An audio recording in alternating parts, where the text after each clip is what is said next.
And welcome back to the Stitch Along. It is week number 4. It is the final week, and today we're going to put our panels together. I've been working on a little mini sample, but I have the real one right here. So I'm going to give you some tips right off the hop today because something may have happened to you that happened to me, and I'm going to show you an exit strategy so that you can get onto it instead of just looking at your project and say, now what do I do? And that's going to be coming up next. So remember in week number 3, I was questioning sanity and saying I have to get my surface overlay to be equal and not have it compressed too much. Well, yours truly did all of this panel, and though I had finished it and it matched the other 2 panels, by the time I got through it, because of my intention of doing the surface overlay, I actually squatted it down about 1 inch to 2 inches. So what I decided to do is that the way that Svetlana designed this, which is an amazing design, is that I went back to the other 2 panels and I took out some rows in order to match the finished size that this became to be. Because the fact is that because I made it shrink, these guys were then too big. So I went back and I took out 3 rows of the check and I took out 4 rows of the moss stitch here, and so together then they equal the same size. So if that's happened to you, don't worry about it, we can fix it. So the next steps that you need to do to put these together is that I suggest that we go down to a table. Let's talk about that. So put your item down on a table and make sure that your check is in the middle. Make sure that the right side is facing up. You're going to take the other 2 panels and you'll just do it one at a time. Put the other 2 panels down on the table and then just use stitch markers. You could use yarn and just tie it together, and then you're gonna tie about every 8 inches as you work your way down it. So what happens when you go to sew this, if you don't do that, you accidentally may sew one side a little bit too quicker, so therefore they'll be out of balance by the time you get to the end. So if you do it all the way down, you can remove the stitch markers as you pass it with the sewing needle itself. And so that's something that can be of interest. And once you do one side, you were then going to fasten on the other side, and then you'll have your whole blanket put together just like this. You're then going to want to block your blanket.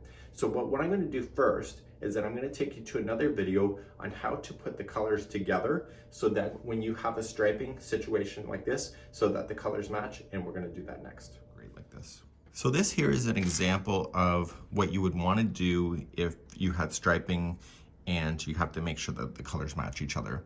So you can either choose and do the pink. So I've left on my tail ends so that I can use those to be able to sew those together. So I can just do pink for this short period. I can then do black, which would then take me through this whole span of the pink plus the black to one level of the blue, and then I could use the last color of blue. So you kind of choose what you would like to do. So if you leave long enough tails, you can decide to do that for you. So let's pretend, and let's not really pretend, but let's show you. And I'm just going to use the pink of the tail end. So instead of attaching new yarn, I can just put things together. If you want to use stitch markers to hold the pieces while you're doing this, that's a lot easier. And just don't interfere the color with something else. Okay, so just make sure that the colors stay consistent. And I'm just going to go down backwards this way. So yes, in this particular case, instead of one strand joining everything, you have to choose the individuals if you want to keep the look to be seamless with each other. On a wearable, you would want to do something like this.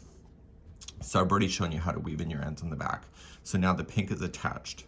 So now I'm going to choose the black, and I'm going to choose the black that's furthest up here. I left the tail end, and I can weave in my other ends later.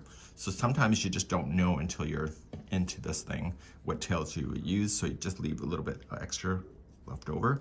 And I'm going to use the black, and I'm going to come all the way down here. So I'm going to come across, and I'm just going to grab the first blue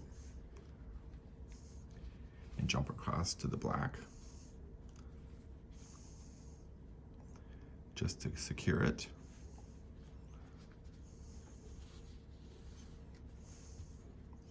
And then I'm going to go all the way down, just like I showed you with the pink already, just going across. So when it's black to black, you're never going to see this at all. Just take your time. It is not a race. So I think that's a lot of the issues, is that people get to an end of a blanket and they want to rush a border or do anything at the end, and then they just want to put less time into it. Some people, it's laziness. Other people just don't really care so much. So it just, you have to do what is best in your own brain. So there's never a right solution. So I'm coming all the way down to the base here of just where this color ends.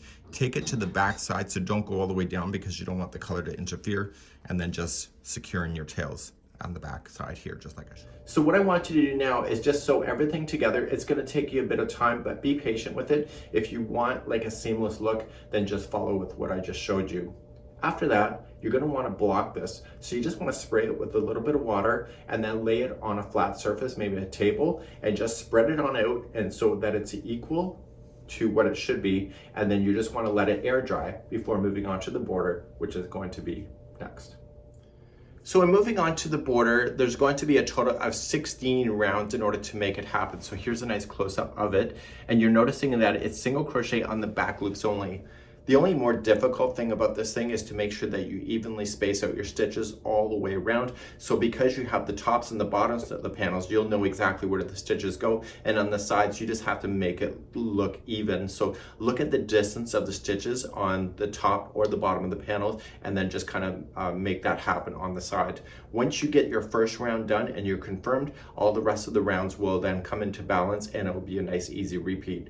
So you're going to notice is that the instructions will tell you to keep certain colors. So even though you see the raspberry there just for a couple of rounds, there you see the black, it says don't fasten off the raspberry, just keep it, and it's just traveling in behind. And you'll notice that on the sample. So let me try to show you an example of that. Here's an example where they had the yarn travel up instead of just breaking it off. If you want to break the yarn and have it more seamless, you can do that, but that's what they're recommending in the pattern, that instead of having to cut or have so many ends. So it's a really neat idea. So let's take you to the sample. So after you have it blocked and you're ready to go, I'm ready to show you what's next. So if you've not already downloaded the pattern, I'd recommend that you do it so that you can get the color sequence to take you all the way through rounds 1 through 16. So I'm going to get yourself started on the first round, and we're going to just equally space ourselves all the way around, grabbing the upper corner, and all the stuff is attached, and you're just going to go right into the corner itself.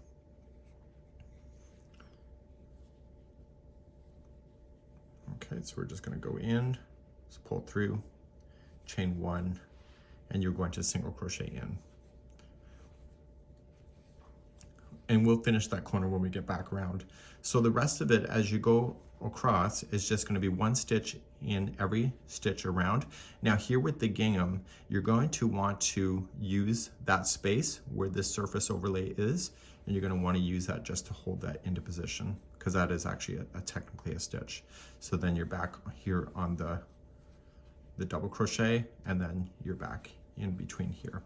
So you're just going to equally space all the way across. As I make my way atop the moss stitch one for the first time, make sure that you do go into the chain 1 spaces as a stitch. Don't forget about doing those as well. So I just want to make sure that we don't overlook this small little detail. So I'm coming up along the edge, and I'm about to do the first turn. So the very last stitch before the turn is going to be 1 single crochet, chain 1, 1 single crochet. And then you're going to equally space out this going down the side. So look to what the distance is here and just equally space. Now, here's some tips for you. If you notice that it's appearing to ruffle, it means that you're adding the stitches too closely to each other. And if it's starting to buckle, meaning that it's starting to go like this a little bit, it means that you're being too quick. So it's a matter of just getting used to the size of the stitch. So look at the stitch tops and look at the tops you did here, and it will give you a great indication on what you're doing. So you're going to go all the way down the side, and then across the bottom you'll see the stitches across the bottom like you did on across the top, and then you'll go up the last side, and then that's where you're going to meet me as we continue this journey together. So I'll see you at the end of round number 1. So I'm coming up all the way around on the first round, and I'm just going to come right into the last space. So everything looks pretty consistent. I've been crocheting a long time, so I can make this look pretty consistent pretty easily. You might have to just take your time and just keep practicing. So I'm going to come into the last one where the first one is, and I'm going to single crochet, and then I'm going to chain 1 and single crochet into the first. So you'll notice in the pattern is that I just had you slip stitch into the first one. So when you go to start the next one, you're going to be carrying up, and the actual slip stitching is not done on the corner itself. It's going to get further and further and just keep a straight line up. If you prefer to stay in the corner, then just kind of adapt yourself in order to do that. But what I want to do now is that I want to move on to round number 2. Round number 2 is going to be repeated throughout the whole thing until round number 16. The only difference is that the colors will change, and you'll find that on the pattern. Let's begin round number 2.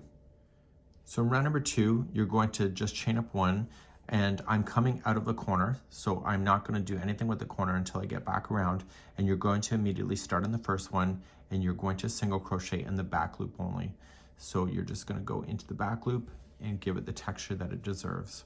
And you're just going to do 1 single crochet in the back loops all the way to the next corner. When you get to the next corner, in the corner, chain 1 space, you will put 1 single crochet, chain 1, 1 single crochet, and then just keep maintaining it around, and you'll see this beautiful line happening just like you see right there. So it's a really neat idea, and I will see you at the end of this round, and just go all the way around just doing the same concept, and we'll talk about the color changing in just a moment when we get back. So I'm coming up around on round number, so I'm coming up on round number 2, and so we will have to turn the corner right at the chain 1 space. If you can't see where the chain 1 space is, just mark it with a stitch marker. It will make your life easier. So it's right here. So going to single crochet, chain 1, and single crochet in, and then you're going to slip stitch to the first one right here. So you'll slip stitch it, and when you go to slip stitch here, you are going to slip stitch to the first stitch like this. So all you have to do is follow the instructions on the download, and you can just get the color sequence to finish off that fabulous border and wrap yourself up in love. And thank you so much for joining us this spring, and we'll see you again in the fall. That's it for now. Enjoy. Bye-bye.